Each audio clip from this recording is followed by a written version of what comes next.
संख्या रेखा है उस पे अपरिमेय संख्याओं का स्थान निर्धारण हम लोग इस प्रकार से करेंगे, इसकी चर्चा हम लोग करते हैं। चलिए हम जैसे एक अपरिमेय संख्या चुन लेते हैं, जैसे मान लेते हैं कि √2, हम लोग चर्चा कर चुके हैं। √2 क्या है? एक अपरिमेय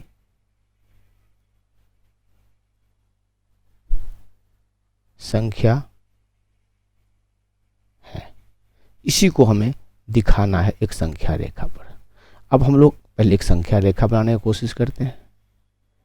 ये संख्या रेखा में यदि ये 0 है, ये 1, ये 2, -1, -2, बहुत लंबा नहीं लेना है, क्योंकि √2 का अपरिमेय संख्या का जो मान निकलता है लगभग 1.414 के समथिंग निकलता है, यानी 1 और 2 के बीच का ही कोई जगह है, इसी का कोई जगह है यहाँ से यहाँ के, यानी इस दोनों के बीच का कोई जगह है जो √2 के मान के लिए उपयुक्त है, इसी बीच में निकालना है। अब एडजस्ट में ये मान कैसे निकलेगा, इसके लिए हमें काम करना चाहिए। तो चलिए हम लोग फिर से इसकी चर्चा थोड़ा सा और विस्तार से करते हैं।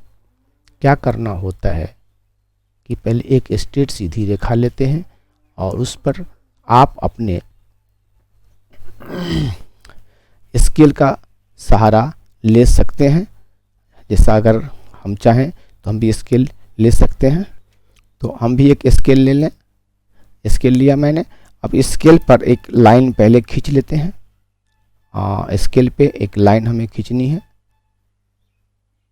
चलिए ये लाइन अगर हम खींचते हैं तो जैसा कि इस स्केल में भी आपको दिख रहा है, अगर कहीं से शुरू करें, अगर हम यहाँ पर किसी जगह लेते हैं, अगर ये हम यहाँ पर अगर 0 मान के चलते हैं कि यहाँ एक संख्या है, वो क्या है? 0 है। तो फिर यदि यहाँ 0 है तो फिर इस तरह से यहाँ 1, 2, 3 इस तरह से चलेगा, ठीक है, इस तरह चलेगा। तो जैसे अगर यहाँ अगर ये 0 है तो ये दूरी इसका 1 और ये दूरी 2, 1, 2। हमको ये पता है कि 1 और 2 के बीच में ही है, तो सबसे पहले हम लोग क्या करते हैं कि एक यहाँ से यहाँ की दूरी, जिसको हम लोग इस 0 को O मानते हैं, O को O मान के चलते हैं और इस 1 को जैसे A मान करके चलते हैं, ठीक है। इसको हम लोग लिख करके भी दर्शा सकते हैं। इसको हम लोग O0 मानते हैं, यानी O मानते हैं, और इसको इस जगह पोजीशन को A मान लेते हैं। आ रही समझ बात? अब क्या करना है, ठीक यहाँ पर एक रूलर की सहायता से आपको यहाँ भी एक लाइन बस इसी लंबाई का आपको खींचना है, ठीक है। तो हम लोग बिना रूलर का खींच रहे हैं, थोड़ी त्रुटि हो सकती है, लेकिन आप जो काम करोगे ये रूलर से काम करोगे। बस इतनी दूरी हम लोगों ने खींचा, थोड़ा अच्छा नहीं है, उसको हम लोग ठीक कर लेते हैं, है ना। तो इसी एक पर से बिल्कुल सीधे में ये खींचना है। तो अब क्या है, इसको मान ले हम लोग B, जैसे इसको मान लेते हैं B। अब क्या करेंगे, ये चूंकि यहाँ से यहाँ 1 सेंटीमीटर अगर लिया मैंने, है ना, यानी अगर हम OA 1 सेंटीमीटर लिया, या इसको एक इकाई भी कह सकते हैं, कोई भी एक इकाई लिया आपने, तो फिर ए भी आपको एक इकाई लेना है। सेंटीमीटर छोड़ दीजिए, सेंटीमीटर नहीं लिखिए, हटाइए सेंटीमीटर, आप इकाई लिखे हो, एक इकाई लिखो। चलो क्या लिखते हैं, एक इकाई, एक इकाई। कहने वाला जो दूरी यहाँ से ली उतना दूरी यहीं से लिया, हो गया।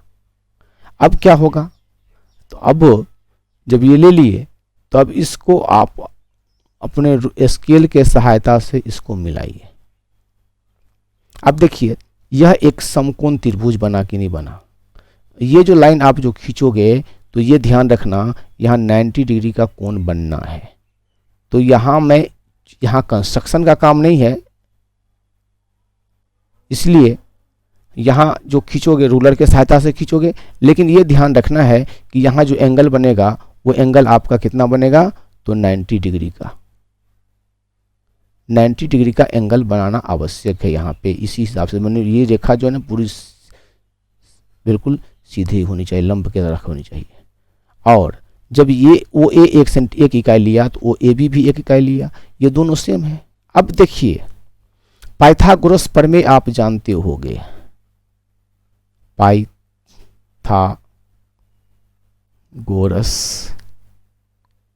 प्रमेय। पाइथागोरस प्रमेय में क्या होता है, ये लंब है, ये इसका लंब हो जाएगा, ये इसका आधार होगा, ये इसका कर्ण होगा। इस पाइथागोरस प्रमेय में क्या है, कर्ण बराबर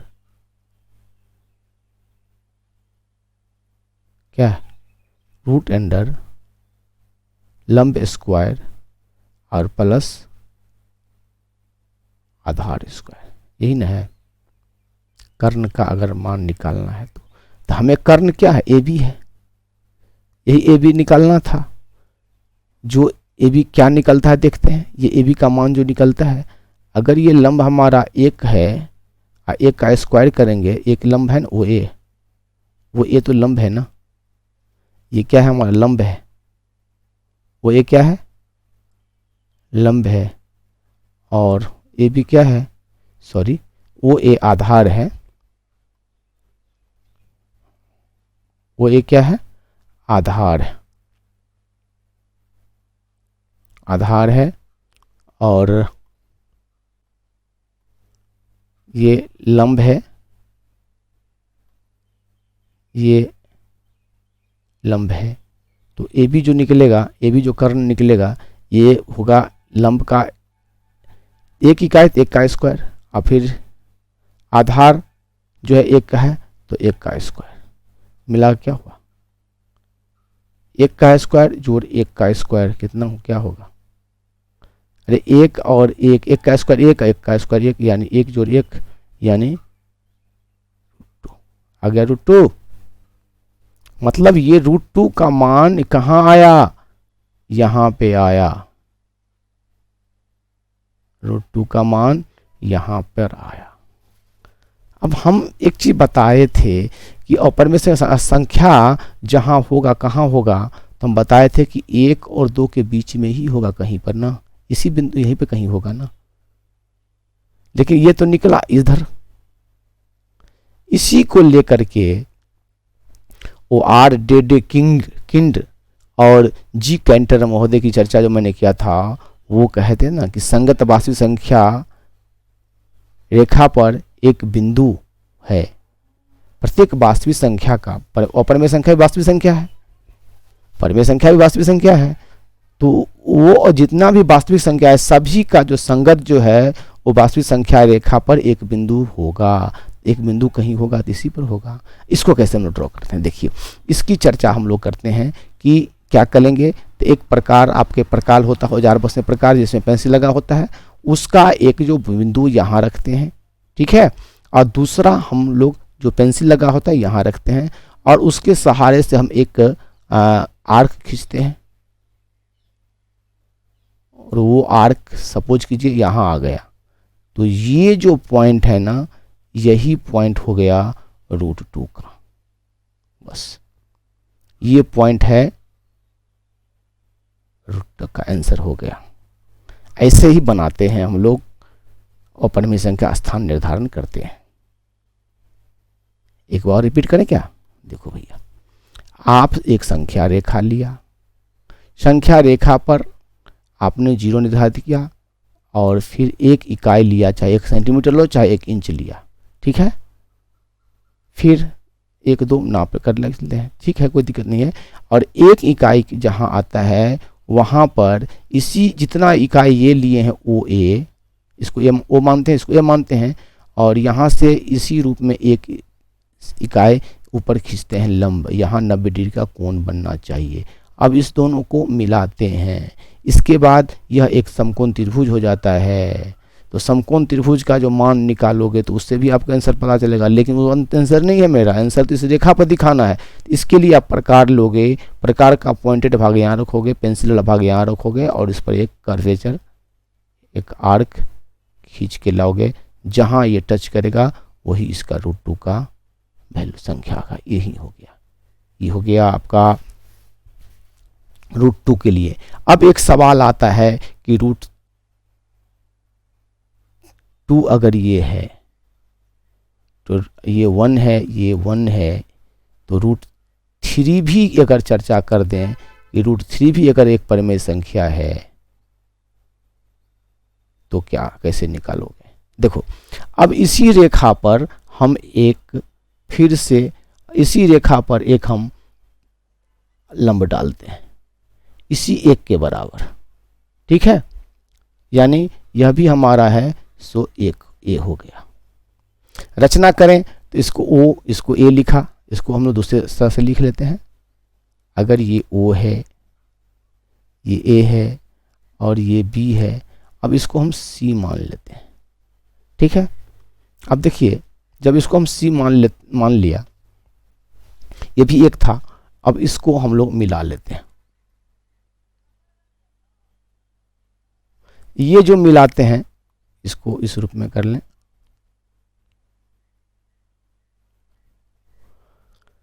इसको देखें, देखें भैया, ये √2 जो है इसका मान है, यहाँ का मान नहीं है, है ना। इसको अब हम लोग हटा लेते हैं यहाँ से।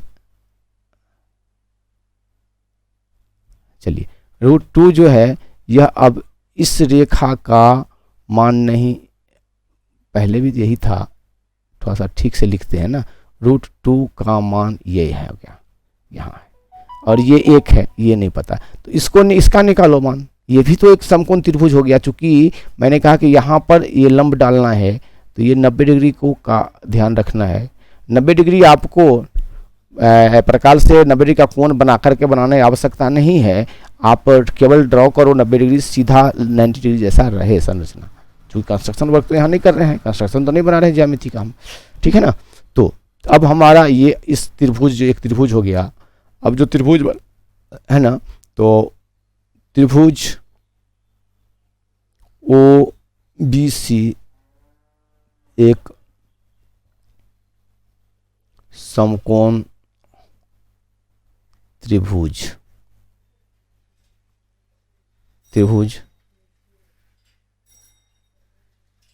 है, आपने इस प्रकार बनाया कि है। इसमें अब क्या सब है देखिए, OB, ये OB आधार हो गया ना, ये OB क्या है, तो आधार है, और यह कितना है, √2, ध्यान दीजिएगा। फिर BC, ये जो BC है ये इसका क्या है, लंब है, ये कितना है, यह एक इकाई है, एक, ठीक।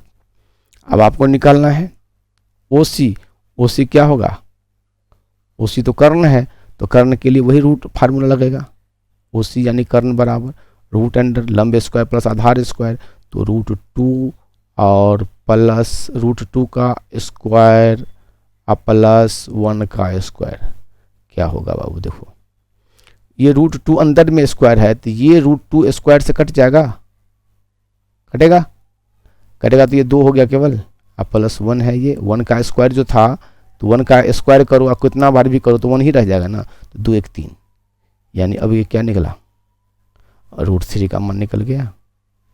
यानी अब ये जो निकला आपका, ये जो मान यहाँ निकला है इस संख्या रेखा का, यह √3 का मान लिखा, लेकिन ये √3 थोड़े है, √3 का मान तो कहीं न कहीं इनके भी यहाँ पे आएगा ना, इस रेखा पे आएगा ना। तो फिर हम क्या करते हैं, यहाँ पर प्रकार रखते हैं, प्रकार का पॉइंट यहाँ पेंसिल रखते हैं, और पेंसिल के सहारे एक फिर हम एक लाइन खींचते हैं, और वो लाइन में आर्क खींचते हैं, और वो आर्क अगर यहाँ आता है तो ये जगह जो है, यही जगह हो गया √3 का। समझ में आ रहा है? जी हाँ, ऐसे ही बनता है। ये कंस्ट्रक्शन थोड़ा सा और बड़ा करना चाहिए ताकि हम और मान निकाल सकते हैं। अब देखो एक क्रम बन गया, √2 ये निकला, √3, अब √4 भी निकल जाएगा इसमें। √4 निकालने के लिए फिर यहां से क्या करो आप, फिर ये 90 डिग्री का रचना खींचो और फिर इसको मिलाओ। ये जो लिया सो एक इकाई लिया है, जो सेंटीमीटर लिया तो ये भी सेंटीमीटर में लिया। इस तरह से क्या हो गया कि अब नया जो त्रिभुज बनेगा वह त्रिभुज क्या हो जाएगा मेरा, OC, इसको D मान दो। यानी त्रिभुज OCD एक समकोण त्रिभुज है। इसमें क्या है तो देखो भैया, OC कितना है, OC हो गया इसका फिर आधार, इस त्रिभुज का ये आधार हो गया, आधार √3 है। लंब क्या है तो CD है, CD ये कितना, ये क्या है, लंब है, ये कितना है तो 1 है। अच्छा, और हमको निकालना क्या है भैया, तो OD क्या है तो कर्ण है। कर्ण वाला OD बराबर फार्मूला क्या होता है, OD बराबर क्या होगा, √OD, यानी कर्ण बराबर क्या होगा, ये दोनों भुजा का स्क्वायर होगा, तो OC बराबर स्क्वायर यानी √3 का स्क्वायर, यानी आधार है ना, ये आधार का स्क्वायर, जो लंब का स्क्वायर, अब +1 का स्क्वायर। तो ये स्क्वायर से ये स्क्वायर रूट कट जाएगा ना, तो रूट ये सीधे 3 अब +1, 1 का स्क्वायर 1, मतलब 3 1 √4, और √4 बराबर 2। तो अब जो निकलने वाला है संख्या, ये जो निकलेगा, इसका जो आप कर्वेचर लाओगे, है ना, इसका जो आप कर्वेचर लाओगे बाबू, समझ रहे हैं, अब जो इसका आप कर्वेचर लाएंगे तो देखिए, यहां से जो डॉटेड करके आप लाओगे, ये भाई आप प्रकार से करना, मैं बता चुका हूं, इसको प्रकार से करना, और एडजेक्ट तो प्रकार से बनेगा। यहां आ गया 2 आ गया, ये 2, इस तरह से √4 का मान, √4 इसको बोले, अब ये √4 बोलना सही होगा। ये तो एक्चुअली में 2 हो जाता है ना, तो 2 का मान यहाँ नहीं दिखाना है, मुद्द संख्या रेखा पे लाना है, संगत मान यहाँ आ गया इसका। ठीक है, अब यदि फिर कहा जाए √5 दिखाने के लिए क्या करोगे आप, सब दिखा दो यहीं पे भैया, फिर इसको आप क्या करोगे ना, फिर इसका x यहाँ पे ये लंब खींचो 90 डिग्री का बनाओ, फिर एक त्रिभुज का एक सीधा त्रिभुज का निर्माण करो, और इसको मान लो DE मान लो। अब त्रिभुज क्या आ जाएगा, देखिए प्रश्नावली में क्वेश्चन है, अब जरूरी नहीं है कि सारे क्वेश्चन को मैं बार बार बताता रहा हूं। तो त्रिभुज ODE में ये है आधार कितना है, 2 आ गया, आधार 2 आ चुका है, इसके लिए अब घबराना नहीं है।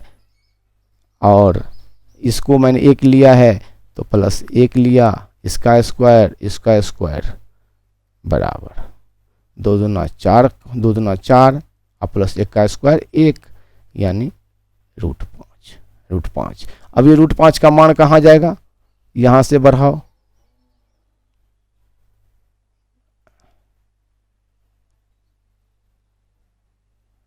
यहाँ आ गया, तो अब यहाँ दिखाएंगे 5 हम। आया समझ में? बस चलें थोड़ा सा प्रश्नावली को भी हम लोग अब करके देखते हैं। चलिए प्रश्नावली 1.2 का पहला सवाल हम लोग देखते हैं।